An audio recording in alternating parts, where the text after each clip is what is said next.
और अब बढ़ सकते हैं रेल टिकट के दाम, क्योंकि रेलवे टिकट पर जो सब्सिडी देती है उसे वो छोड़ने की अपील कर सकती है। अगर आप भी सफर के लिए ट्रेन की टिकट कटा रहे हैं तो टिकट पर लिखी इस लाइन को ध्यान से देखिएगा। साफ लिखा है, भारतीय रेलवे आपसे कुल लागत का औसतन 57% किराया वसूल रहा है, यानी बाकी 43% खर्च रेलवे खुद उठा रही है। लोकल ट्रेन में तो मुसाफिर से 36% ही किराया लिया जाता है, बाकी 67% रेलवे खुद खर्च करती है।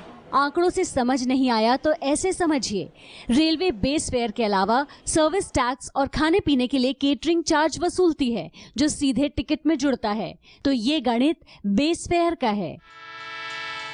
दिल्ली मुंबई राजधानी एक्सप्रेस में फर्स्ट एसी का किराया हम 4,755 रुपए देते हैं, जिसमें बेस फेयर के साथ सभी टैक्स और केटरिंग चार्जेस जुड़े हैं।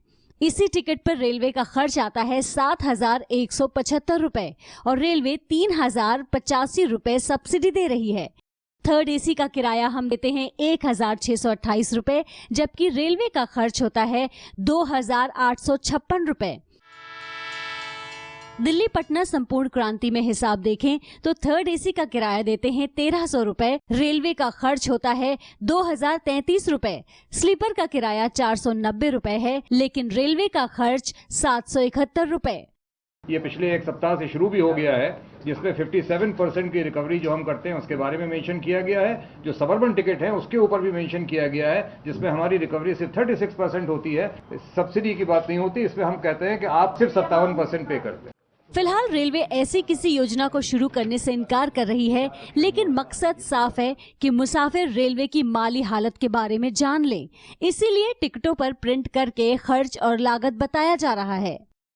लोगों को सच्चाई पता रहनी चाहिए, ठीक है, और इसलिए ये बताना जरूरी है देशवासियों को कि हमारा खर्चा कितना आता है और कितनी रियायत हम उनको देते हैं। आंकड़ों की बात करें तो भारतीय रेल सालाना 34,000 करोड़ रुपए खर्च करती है जनता को सब्सिडी देने में, जिसमें से 8,000 करोड़ अलग अलग कंसेशंस पर सरकार के जाते हैं।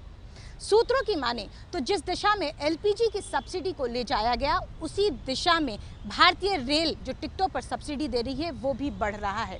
ये पहला कदम है कि टिकटों पर ये लिखा जा रहा है कि भारतीय रेल आपके लिए कितना खर्च कर रही है। अगले कदम में सामर्थ्यवानों से ये अपील भी की जा सकती है कि सामर्थ्यवान भारतीय रेल जो आपको सब्सिडी दे रही है वो छोड़ें।